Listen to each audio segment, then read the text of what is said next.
first. Hey guys, we're back again. I'm back on track actually. Welcome to episode 4, guys. How you guys doing today? Alrighty. So this topic is going to be an interesting one. It's going to be maybe controversial. That's going to probably be a hot button topic also as well. The topic for this week is going to be cheating. Ways to tell cheating, like how your partner cheating on you.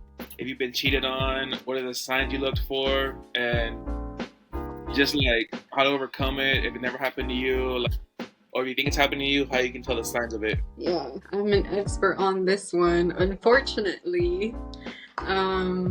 Yeah, I got a lot of tips on how to tell if your partner is cheating on you because your girl has been cheated on multiple times. That's why your girl has no kids and no ring. Well, you did have a ring. Once. Oh yeah, I did. I used to, yes. I had a ring, I was proposed to, but that did not go well because cheating was going on, and I don't want to get too in detail with it, but abuse was going on there, and a lot of toxicness. It was a toxic relationship on many aspects and very controlling. I couldn't be who I wanted to be. I couldn't dress up if I wanted to dress up. I couldn't post on social media if I wanted to post on social media.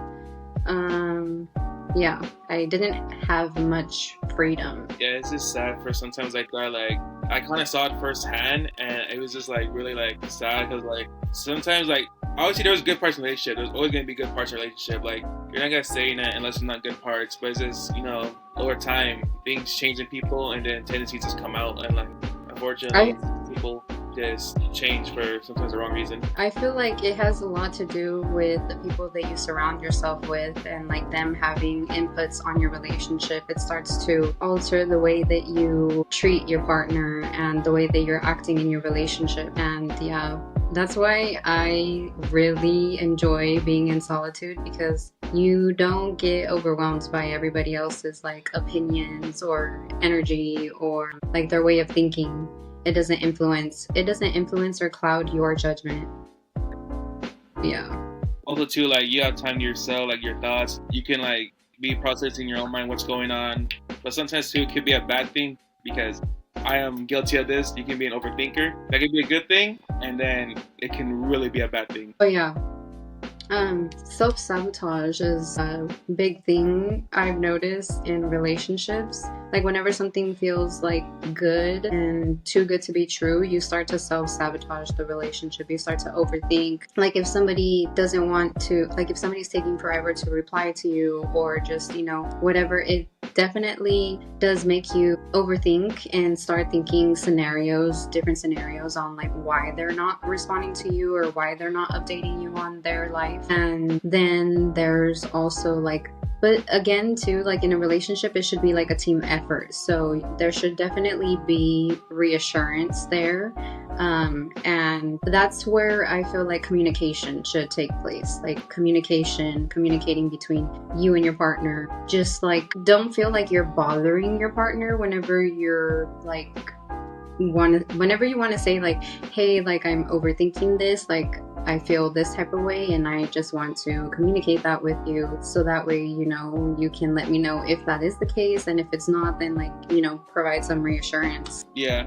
Also too, don't go overboard with like always need reassurance from your partner. Like if they don't give you a reason that like you can't trust them, then you shouldn't overthink the situation. I am truly guilty of this because the relationship I've been married now, she's my longest relationship ever, and she's the best partner I've ever been with. I have nothing but good things to say about her, but sometimes, unfortunately, I take her for granted. I just overthink every situation because, unfortunately, we're kind of distance apart sometimes, and it's just like, it's really hard sometimes. Yeah, and I totally understand that. Like, whenever you don't have a lot of time, like, to spend with your partner, and, you guys are busy, you guys have your own schedules, your own things going on and stuff like that, it makes sense why somebody would like overthink, but it also doesn't at the same time if they haven't given you a reason to like overthink. And again, like I feel like that's where communication should take place, but obviously like give some space so that way it's not overbearing. Yeah.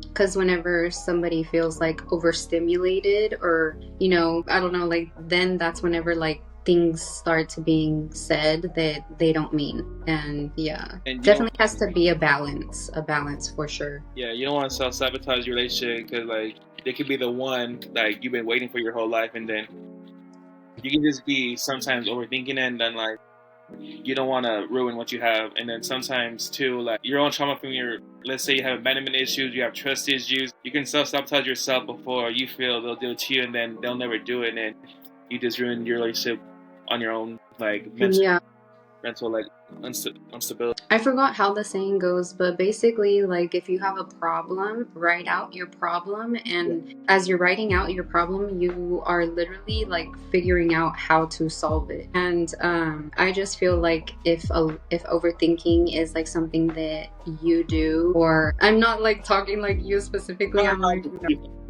what's it called? If overthinking is something that like you catch yourself doing, really write out your thoughts, and then you get to see like, okay, where is this coming from? A lot of like abandonment issues and stuff like that can stem from childhood. Like if you didn't have a good childhood, a good like family dynamic and stuff like that, and then you start to kind of like dissect things and figure out, okay, like this makes sense why I'm like taking these traumas into my relationship, and when I shouldn't, because my partner didn't give me no reason to be thinking this way. So this is something that I need to fix within myself because it's stemming from my childhood.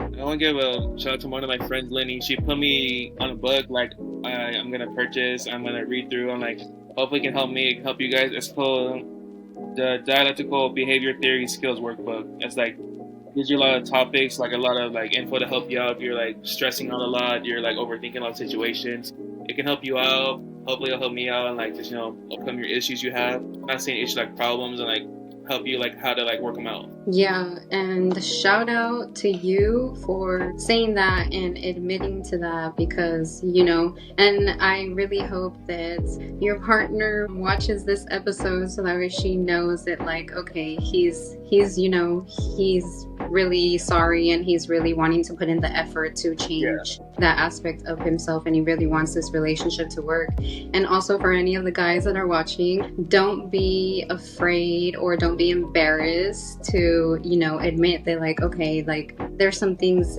within myself that I need to fix, and it doesn't mean that I'm weak for trying to like seek help or like wanting to read a book, or if you wanted to go to therapy and stuff like that to like work on yourself because you truly want your relationship to work, you truly love your partner. Like ain't nothing weak in that. Nothing weak in that. I know as men, we are drilled in our heads, it's weak to show emotion, like you're a wuss, you're weak, you show emotion.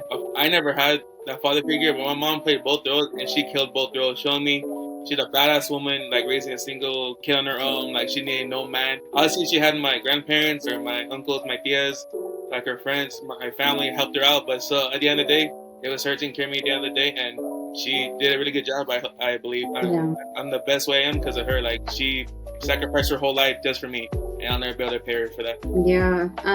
What's it called? Being in touch with your emotions, whether you're a male or a female, it's very, very important because you learn how to think before you speak. You learn how to think before you act.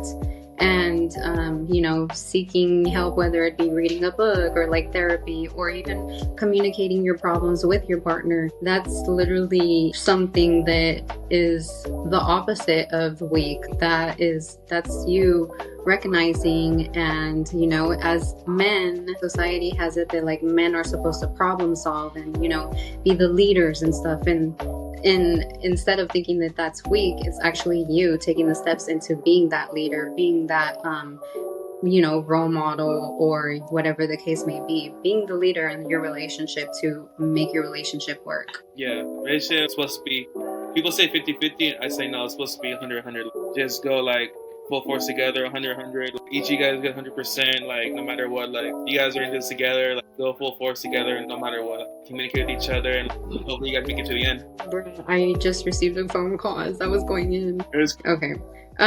What's it called? But yeah, like shout out, I give you props for, sharing that, because a lot of, like I said, society has it that like guys have to not show emotion, or like showing emotions is weak, but it's actually not. You're taking the steps into being the proper leader in your relationship. Yeah, like I hear like it takes a lot of manpower to show like you are wrong, to show like you want to show like that you're in the wrong, and like you want to call me a Wednesday, hey, I'm gonna take responsibility for my actions and like try to do better and be a better person. Yeah, accountability and just, admitting to things like I said, nobody's perfect. No, The goal is to live and learn. The goal is to grow, and every admitting, day is a new learning experience. yeah, and admitting to like where you're going wrong or where you feel like you're ultimately affecting your relationship. Like that's the first step into maturing and being the partner that your partner needs. Yeah, I'm just learning something new every day. That's the gift of life. Like even though learning a new skill, reading a book, learning a new phrase, a new meaning in life, that you complete your goal for the day, learn something new. Yeah, and I know that there's this way of thinking that guys have that like they have to prioritize their friendships, their boys, they have to prioritize their boys over their girls, and that is honestly not the case. Like the goal is to, get a job and make your income, get your career, start a family and stuff like that. Like how are you going to start a family and build your empire if you're constantly prioritizing your friends and not your relationship, not working on yourself and not working on your relationship? I think you can have both too. Like you're growing up with your boys, growing up with them, you guys winning together and everything like that. You guys come up together, you guys been sandbox homies since day one. You guys come up together, you guys went together. Like that's the best scenario right there. Like you guys start from ground zero and you guys work your way up every single level with every step, and you guys get to where you guys want to be. I think that's a blessing, honestly. Yeah, no, like for sure. I'm not saying like don't have friends. I'm saying like you definitely gotta make sure that you have, because I've been in a relationship where I was put to the side. Literally, I was put to the side, and he would plan out dates, and then whenever it was time for the date to happen, he would cancel the date and hang out with his boys, and never had any time, never put time aside for his actual relationship. Always prioritized his boys. Like literally never saw him on his free time. He literally would spend it with his boys. He never put time for his relationship at all. Yeah, it's just a balance of life. Like obviously you can be really busy in life, like work, or you have school, you want to make sure family and everything too. But like life is hard with time management. Time management is key in life. Like make sure, okay, you're doing everything you can. Okay, first job, get that secured, get your schedule, relationship, or family, relationship, then friends. And that's another thing too, like how we were talking about at the beginning, that like how can you tell if like your boyfriend is cheating or your partner is cheating and stuff like that. Other things too, like just pay attention to little things like that. Like you don't want to be losing yourself waiting for somebody to prioritize you or put time for you, set time aside for you. Like if it becomes a repeated pattern that they're not putting time aside for you, and they're constantly making excuses as to why they like can't spend time with you or even take you on a date or like take you real quick to a freaking drive-through and like get something and like eat in the car with you, watch a little movie or something. If they can't do that, then that should be your biggest sign to just leave. Yeah. Definitely don't beg. Don't beg for attention. Don't beg for any of that. I'm sure that there's a female out there or a male out there that will make sure that they put some time aside for you. Yeah, like and not settle for less either. Like nowadays it's hard in life because some people have long distance relationships. It's always hard to find time with them, but like the time you guys have together, just make sure it's precious. You guys are communicating. You guys are spending well-deserved amount of time together, and like just don't take it for granted. Yeah, like in long distance relationships, even like a FaceTime date, like stuff like that. Like if they're putting time aside to like show you that like, okay, I really want this to work out, and I understand that like we're both busy and like there's a distance between us and stuff like that. Just pay attention to those little things. Like, are they actually putting in the effort? If they're not, then that's your signal to leave. Time to bounce out and get out of there. Yeah. And that too, long distance relationship, communication is key, and so is trustworthy. Like you gotta be able to trust your partner. Like, okay, they're a distance away. They ever give me a reason to trust them? No, okay, then no reason not to trust them. Yeah, communicating with them, that's the best formula right there. Yeah. And then how can you tell if your partner is cheating on you? From my experience, if they don't post you, but they're constantly in females' likes and stuff like that, that is a big red flag.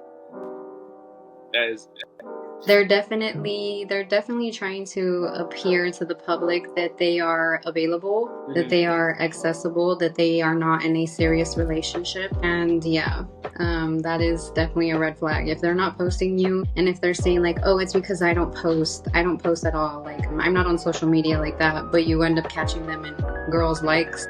yeah. And vice versa, if the roles were switched, you know, seeing your girlfriend in men's likes and she's never posting you and stuff like that, like that's definitely a red flag. Yeah, it also depends too on what your partner does. Me, like, I like posting about my partner. She is like private about her life. She doesn't want a lot of people knowing about her life.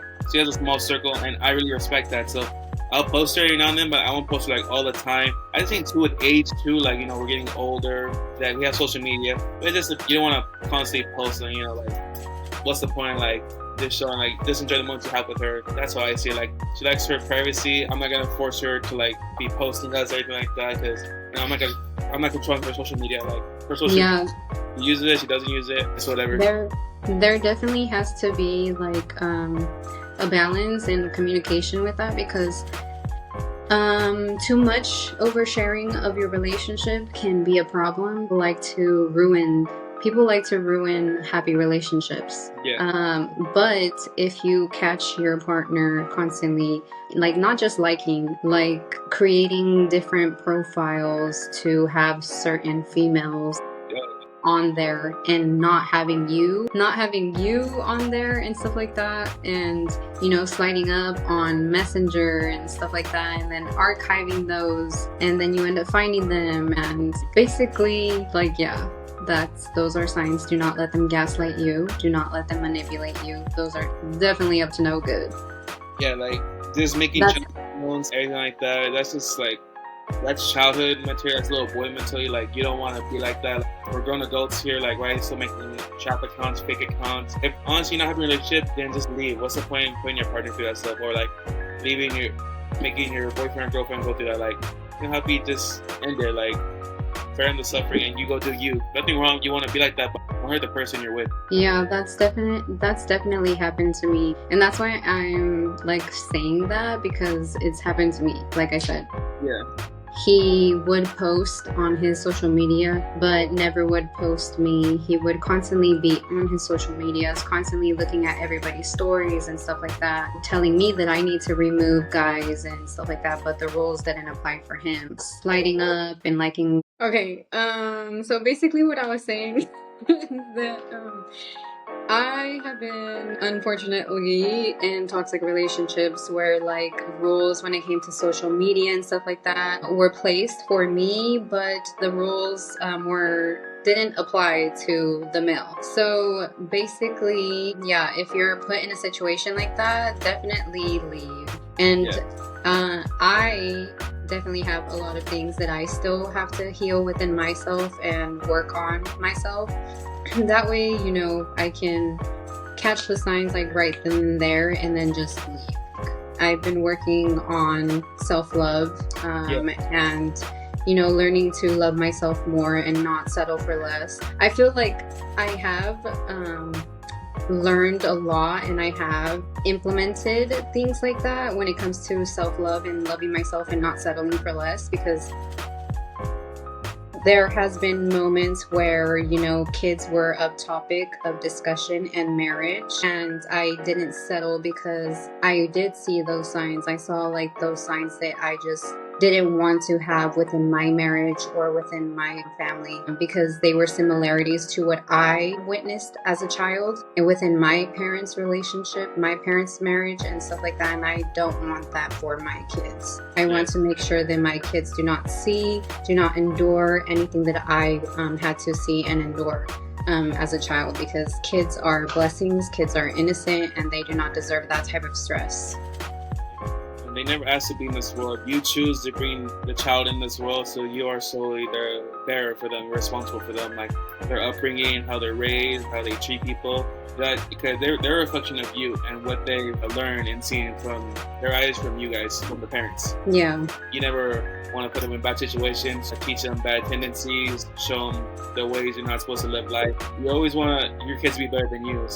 That's the way I see as us for next generation, to show them this is how you're supposed to be, this is how the world works, this is how I want you to be your own person, don't follow the crowd, just be you. Yeah, I definitely want to bring kids into this world where they know that there's respect in their parents' marriage, and that way they grow up to be healed adults, and they know what to look for in a partner, and they don't settle for less. Yeah, you never want to settle for less, and you just don't want to hop into relationships every now and then. Let's say you have a kid, and then unfortunately it doesn't work out with the partner, the father of the kid, and then I'm not saying everybody's like this. It can go men or women who are bouncing around from male to female with their kids constantly seeing a different person every night or like every other week. Because that happens a lot, and that can really mess up the child. And they set down like, oh, like I get a new person, if they don't like it, I don't like them. I just be like that. That's not right. Yeah. Yeah, it's just you definitely have to be very careful about who you choose to settle down with. Yeah.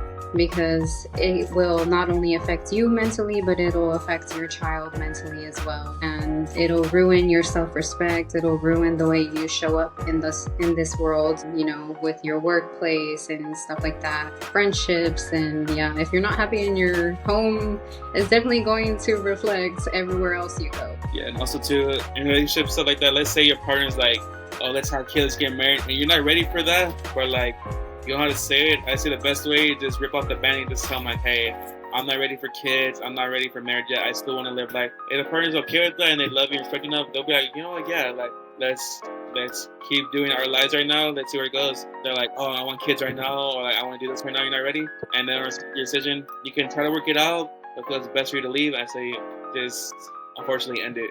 Yeah, because sometimes somebody that is being very stern and very persistent on wanting to get married and having a kid like right away, there's definitely something wrong there. Definitely something wrong there, and toxic there, underlying toxicness. So yeah, definitely just be careful. Don't feel pressured. Like, don't feel pressured because you want the relationship to work. Take your time, like prioritize yourself. Don't feel pressured because your partner wants this and wants that, and you want your relationship to work, because at the end of the day, you need to be happy with the decisions you make in order for your relationship to be happy and healthy. Yeah, it's your life. Nobody's gonna live your life for you beside you, so make sure it's like you want. Yeah. Okay, so now we've gone through a lot of a serious topic. We're gonna get to like a little fun topic right now.